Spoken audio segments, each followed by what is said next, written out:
Critics argue that NFTs were never sustainable. Unique drawings of monkeys, Reddit avatars, and pixelated characters under immense hype and speculation. NFTs, you have to be very careful. Yeah, it is dead. It was never a thing. Crypto's a scam. The market has grown too big, too fast. Lack of tangible value. Are NFTs dead?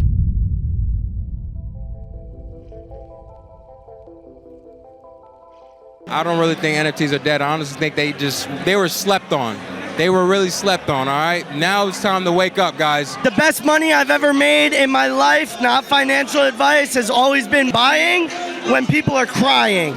And if they say it's dead, well, that's probably usually a bottom signal. I think we've shifted to a new vibe. That's all. I don't think NFTs are fully dead. I think they've become something else. NFTs are dead. Oh, I got False. NFTs are early. Like, it's a bear market for NFTs. Are you kidding me? NFTs, like, 2025, talk to me about NFTs. You think I sold a single DGOT since I've been on ETH? No. You hold across cycles. You want to build some wealth? Be patient, motherfucker. NFTs, the good communities, the good projects, they will win bigly. I think Arthur Hayes said it best. He's the former CEO of BitMEX. And he said that culture is the most important thing in humanity. And music, art, sports is what brings us together as a society. It gives us purpose. It makes us feel like we belong. And if you can bring culture on chain, then you've truly hit the jackpot. And so that's one of the biggest parts of this movement, is that culture, is that feeling of belonging, of that inclusivity, right, of all backgrounds. This docuseries, we've been able to really get to the heart and soul of this grassroots movement. It was really cool to me to see how global this movement is. In fact, we talk to people from all over the world who are in these NFT membership clubs, or who just wanted to be in the culture. They maybe just love NFTs, or they love crypto, and they just felt like they want to go all around the world and be with people who are like-minded.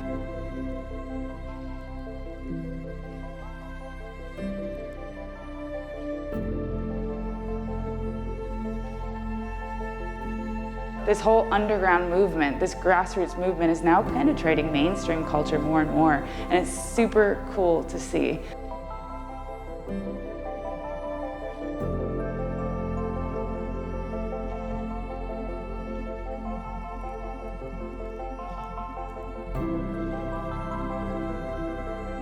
The first iteration of NFTs were everything that everybody heard about in the mainstream media. There would be these astronomically priced JPEGs, pictures, a token, an NFT. They had images attached to them, like Bored Ape Yacht Club, the monkey JPEG that everybody talks about.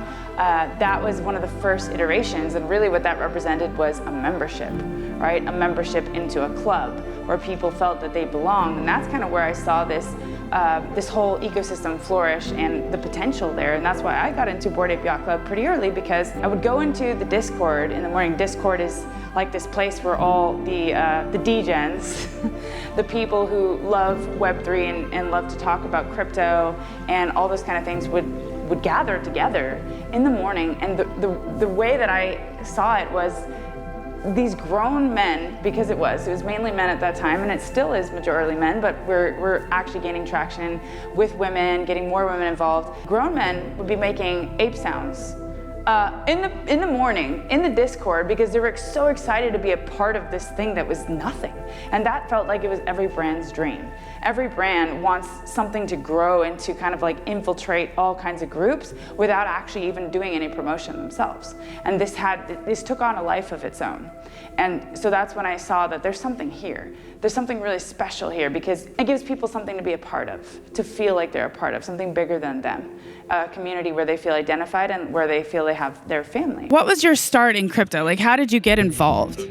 Yeah, so I found Bitcoin in 2011. I was introduced to it on the poker tables. In 2011, I felt like, crypto was exactly what we needed following the 2008 crash. And, I invested heavily, and off to the races for me. With all of our friends and other communities and creators and artists and builders, so it's super fun. We're starting with art, but really you could even use this protocol to potentially put real world assets on the Bitcoin blockchain, which is also very exciting. It's amazing. I think the atmosphere and the crowd and the space we have is amazing. On-chain monkey ride! It's transcended that original representation, and now we're getting more into real world value, like putting your house deed on chain. And so it was really cool when we were filming to see all of the innovation happening and all the ways that people were using NFTs in their day-to-day lives that were really actually helping them a lot. Last year, over $400 million was lost to title fraud and mortgage fraud in the United States. We believe that blockchain is immutable and it's unhackable. And once information is put into a block, it can no longer be changed. We're giving back ownership to owners through the blockchain. My name is Nina Fabry, and I am the founder and CEO of Propy Keys. Propy is the world's first transaction management platform. What we're doing is we're putting title on chain, and we create an NFT of that deed.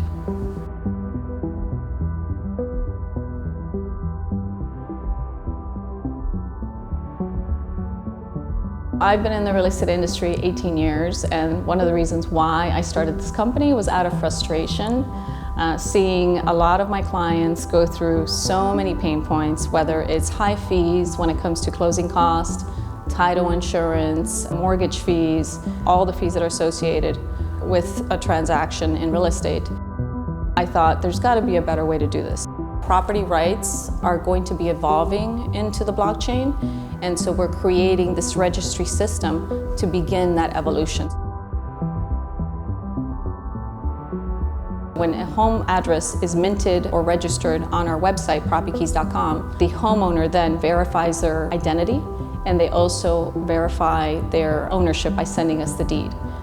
Then we go ahead and work with Propy to verify that that title is truly owned by that person. And so now we're creating a chain, a history, a registry of an address. So the title goes on there, and we're also looking at other products and other information that we can put on that home. And so now that information of this home is going to follow that owner and that NFT for the life of that home. So people were really excited about real estate, and when we would ask them about Propy or they heard of Propy, a lot of them would say, yeah, is that real estate thing? Or I saw a house that was sold as an NFT, or they had heard about it in the news, and they really were excited about the idea of putting their property on chain, of what that implications were behind that, of being able to trade, buy and sell that property. And you know, I think there have been some instances where they've transacted after the KYC and all that in under 24 hours, and that's powerful. Bringing real estate, bringing addresses onto the blockchain, I think is absolutely incredible. Yeah, no, it's definitely the future. I know Propy. I think what they have there is pretty amazing. I think there is so much power in putting real estate and tokenizing it. I'd like to tokenize my condo. It is happening. I sell property today. I know what it takes. And I think that people are getting it, will continue to get it, and we're all just waiting for that inflection point. I think at the end of the day, the middleman of mortgage agents and that whole world is just so predatory and exploitive, and I can't stand it. So you can basically put the title on the blockchain and then trade it back and forth. That's huge. That's huge. That's great. That's great. Yeah. Would you put your deed on chain? I would. Absolutely. Yeah, I would. And I would borrow against it. That type of use case is going to help a lot of people understand what an NFT even is. That's going to help like millions of people. It's just going to click. Real estate is kind of a slow industry without the blockchain, and I feel like once you make it live on the blockchain, it will just become so much more efficient. I think that whoever is going to be on the cutting edge and adopting this technology is going to be the ones that benefit from it. You can now mint your addresses and also landmarks. Propy is obviously a visionary company, and the concept is once you can pass title on the blockchain, Bitcoin is kind of the perfect use case for those kind of high value items. I think we're going to see a lot of action with real world assets. I think that's really important. I don't think you can overstate that. I don't think there's one way to do it. I don't think there's one chain that's going to do it. Changing the real estate game at the end of the day. Clicks, you buy a property. It's unreal. Title companies are not needed. They're the middlemen taking a fucking way too big of a percentage on the deal. And at the end of the day, real estate will be on the blockchain. No doubt about it. That type of use case is going to help a lot of people understand what an NFT even is, if we call it an NFT or not.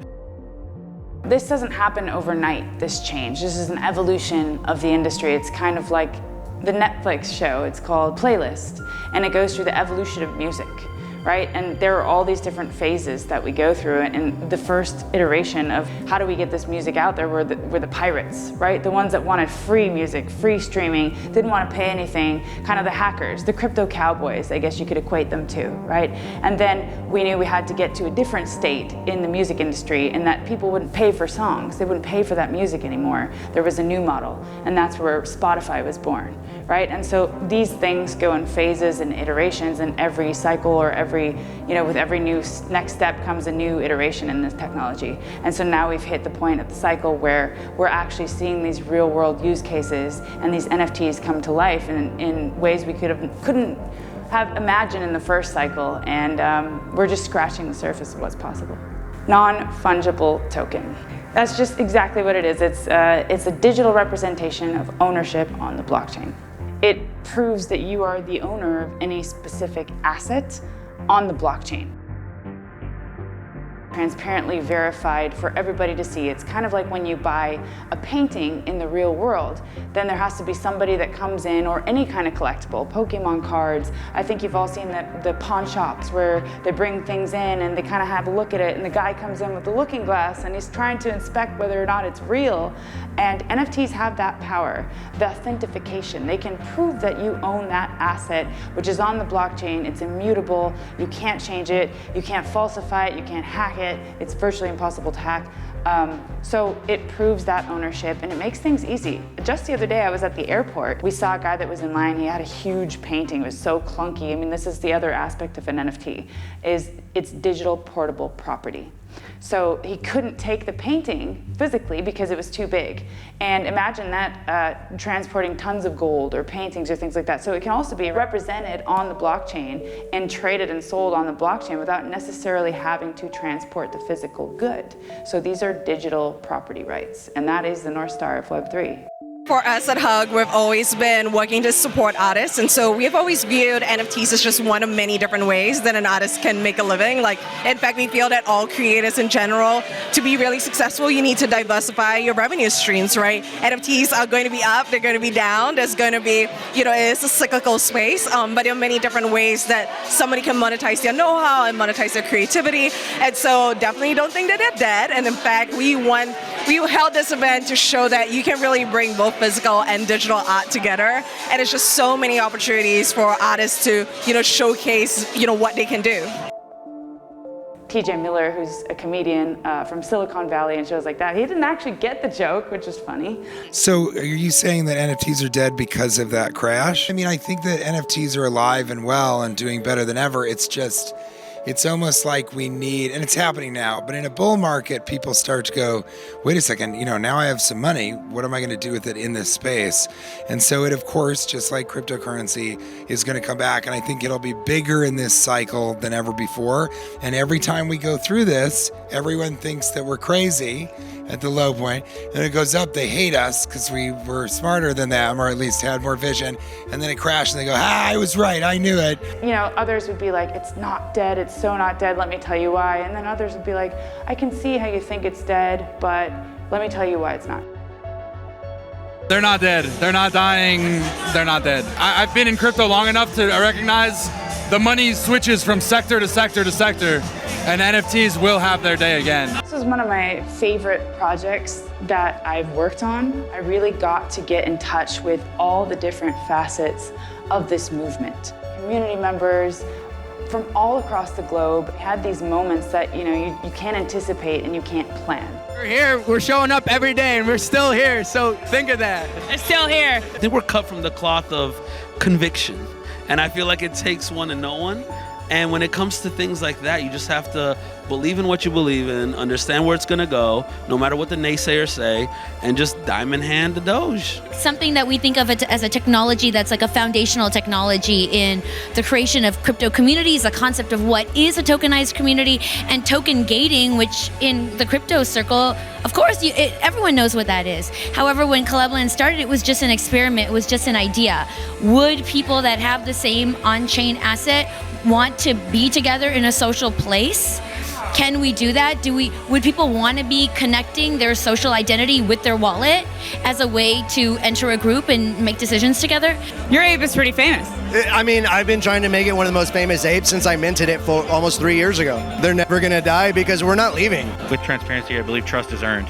So trust isn't given, it's earned over time, and actions speak louder than words. Nothing makes me more happy than seeing everybody behind their PFPs in real life and connecting with every single person to embrace the humanity and the unification of mankind. We have an ed tech platform that we're educating inner city youth on Web3, cybersecurity, mental health, and a slew of other things, all powered by blockchain technology. Siempre con ese feeling de familia, ¿no? Total, esa sensación de pertenencia, de que ya tenemos un vínculo, de que ya nos conocemos, de que hay algo que nos une y que permite que podamos conectar de otra manera. NFTs are dead. ¿Qué opinas de eso? Mira, creo que es uno de los mejores sitios para hacer networking. O sea, al final uno va a todos estos eventos y por lo menos en mi caso tengo rato conociendo a la gente de Twitter y acá es donde realmente le pones cara detrás de los NFT, de todo esto y la cantidad de gente que está invirtiendo no nada más en el NFT, sino todo el networking alrededor es genial. Claro, y es que la tecnología que está detrás de esto al final es como lo que siempre decimos, estamos temprano todavía. Entonces, al final, si estamos invirtiendo en esto, es que es eso. Detrás estoy demasiado cosas por hacer aún. Every product that we make, we actually license from the community. And so the idea is you own the first edition collectible, you're a part of that origin story, and when we build this into a multi-billion-dollar business, you're going to be a part of that ride with us. I have to give everything to crypto. Actually, crypto changed my life. And with crypto, it's dynamic, it's alive. You constantly have to know where to pivot and where to go. I implore everybody to come into this space, man, woman, whatever race you are, whatever religion, it doesn't matter who you are, where you came from, your socioeconomic status. What matters is that you can get a wallet and take part in a decentralized economy where you're in charge and you make your decisions. Let's be together, let's be one. If one wins, we all win. Crypto Megan here at NFT NYC at the Pudgy Penguin event with the ladies because we need more women here and having fun. Are you Pudgy Penguins? Yes, we all are. I'm South African/Australian and now in California, so yeah. So international. I'm a mix. Having fun at the Pudgy event? This is the best event ever. These communities are so powerful, and they're not going away, they're not getting smaller, they're only growing in their network effect. And as we evolve in the evolution of this, I like the analogy of cell phones, right? We started with the Nokia, like very clunky phone, then we went to the flip phone. There weren't that many users, and as the technology got better, as the applications got better, more and more users piled in. And, blockchain is the fastest growing adoption curve, technology adoption curve in history. It's even faster than the internet. So I have no doubt, there's no doubt in my mind that this is, people can't even comprehend where this will be in 5 to 10 years from now. I actually bought 3 NFTs like 2 days ago. How was the experience? It was fun. Yeah, it's like, I don't know, buying something on Amazon. We are so excited just to be celebrating the community and bringing all the people together. Web3 is all about the people. And so throwing events like this around NFT NYC where we're celebrating art and people, we're totally there. NFTs being dead, I'd say they might be asleep for a while, but I don't think they're completely dead. I think that NFTs are actually going to be the future of leverage and finance in some way, shape, form, or fashion. So right now, it's just really early and it's not their time in the cycle. And I had like 28 properties and 7 local businesses operating at one time.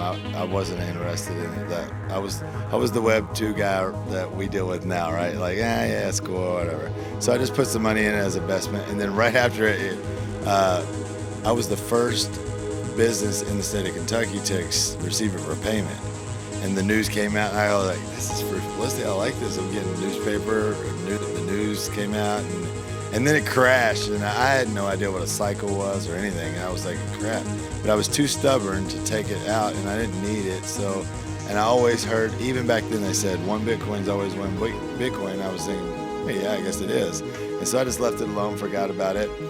And then a few years later, it started pumping back up, and I was like, whoa. And so I bought a couple more at a pretty good price, and then I bought like 100 Ethereum at like $120 something, and I had no idea what it was going to be because Let me show you how good of a trader I am.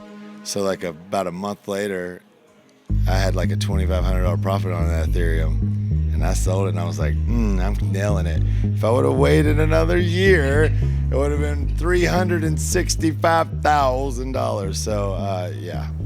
So one of the biggest ways NFTs are changing musicians or creators' lives is that you don't need millions of streams on Spotify. In fact, it's virtually impossible for the average artist to accomplish that in any kind of like short amount of time, right? And so what this movement enables is that you can take your community, and it goes back to the 1,000 superfan theory, that you only need 1,000 true fans to believe in what you do, to be behind you, to be involved in your community, to make a really good living as an artist, right? And you can even break that down and make it 100 super fans to become a 6-figure artist, right? Because if all of them spend just a small fraction of the cost and average on you and your music and things that they love, then that's going to transform your life completely.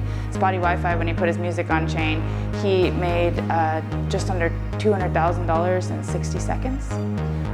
With his music, and that was all through just a handful of, he had about 5,000 streams on Spotify at the time, under 10,000 followers on Twitter, and you know, he didn't have the backing of all of these giant musicians, yet he passed a lot of them in light year speed because of the power of the technology. In the same way that it empowers creators, that it empowers musicians, it's still that representation of ownership across all sectors. And so it's really empowering the end user to take ownership of those assets. And that's the transformative value. As an artist, I'm so grateful to the space, and to be able to put my art on the blockchain was just an epiphany and a gut reaction to just go for it and do it, because I remember all the haters were like, why are you making NFTs? I could just take a screenshot of that. And I'm like, fuck you, haters. And we need to fill ourselves with the love and passion and imagination to live the best life possible on this planet. I create music, I create music for my people, to expand my message, to expand my brand, to expand what I do, what I love to do, my passions, and that's why I'm here today. NFTs are dead. I see that's a lie. But don't look at something that's being done and assume you can't do it and do it better. Like a lot of the things that I did that helped me in the beginning was just taking ideas that were working in NFTs or in Web3 for JPEGs or for PFPs or for other types of art, and just saying, what does that look like for music? I made $200,000 in 60 seconds in the last bull run, right? Snoop sold like $40 million worth of NFTs on Gala Music. Some indie artist is gonna land in the middle. And I'm just here making art for people, doing, just art. I don't think they're dead. I'm a traditional artist as well as an NFT artist. Art needs to have a message. And so if you can connect with a message, then whether it's in an NFT or on a sheet of paper or a canvas, then it's not dead. The way that it empowers artists is something that you could never do in the traditional world, because now they have ownership over their own music. They don't have to be bound by a record label, and they get royalties on all the sales of their music, whereas a huge portion of that would have gone to the record label, and the actual artist doesn't really have control over their own music. So there's so many different reasons why NFTs are the next iteration of the web and the next level in ownership. What we're fighting for on the other side of this movement is freedom. That is the central driving force of everything behind Web3, is the freedom of ownership. So I think the most important part to think about is that this is a movement that no one man, one policy, or one government can control. This is something that is far beyond that, and by being decentralized, we don't have one central point that says that this is how it works, or that they can take away something from you, like a house, for example. And we did this powered by Propy, and they're bringing property rights on chain. It goes back to that saying, I think it was Michael Saylor who said it, that nothing that you think you own do you own except at the mercy of someone more powerful than you. And that is because it's a centralized system. It can be taken away or taxed away by eminent domain. There are so many ways in which your ownership can be taken away from you, and then it makes you think, well, actually, you really didn't have ownership in the first place. And so really, truly being able to be in complete control of your assets on the blockchain that is immutable, that can't be taken away by somebody else who has that power or authority above you. If you don't like the laws in a certain jurisdiction, you can take that digital portable property and you can move somewhere else. The whole thought of, well, government shouldn't be something that the people have to adhere to just because. It should be a service. And that people around the world now are going to have to compete to want to have you in their city or have you in their state because they're going to, make things better for you. Otherwise, you just take that digital portable property and go somewhere else. So, going forward, our entire lives are going to be run by NFTs. You'll be able to open car doors, sell your house through an NFT. Every single thing that you can imagine can almost be made better by an NFT. We won't call it an NFT. It'll just be baked into the system. An NFT is kind of like the rights to something baked into the code. I kind of like to explain it as a vending machine. When you put a quarter into a vending machine that's a smart contract or whatever amount of money, and then you put the number on the digital vending machine of the item that you want, as soon as you fulfilled the price of that item, the contract will transact and your Coke or whatever it is that you bought will come down, and that's how smart contracts interact. Once one side is fulfilled, it's executed and there's nothing that can stop it from happening, kind of like a vending machine. So, advice I would give to people who are thinking about getting involved but maybe intimidated by it, they don't understand it fully, and they don't think that they can get involved until they do, just do it. Just get involved in communities, just go up and talk to people, ask people questions, be curious, learn as much as you can, because the future is going there with or without you, and so you might as well embrace it, and get involved, because this is a once in a lifetime opportunity to be a part of a cutting edge movement, to be a pioneer in this movement, and the communities are so special, people are so warm and welcoming, and I think that, the time is now. We're establishing now the core atomic building blocks of the future of the internet, and all of the most brilliant minds are gravitating toward this movement, toward building in Web3, coming up with ideas, and it's only going to get bigger, better, far bigger than anyone could ever possibly imagine. I mean, this is such a special movement and has the power to uplift and democratize global citizens. It was truly special to be able to be a part of this journey, of this documentary, and I know that there will be so many other cities involved, other topics that we'll cover, and it's going to be really cool to see the evolution throughout the years. So that's a wrap for our docuseries powered by Propy, bringing property rights on chain, called NFTs Are Dead. We hope you enjoyed, and please do follow Propy Keys and Propy on X, propykeys.com and propy.com. And I'm your host, Megan Nilsson, aka Crypto Megan, and stay tuned until next time.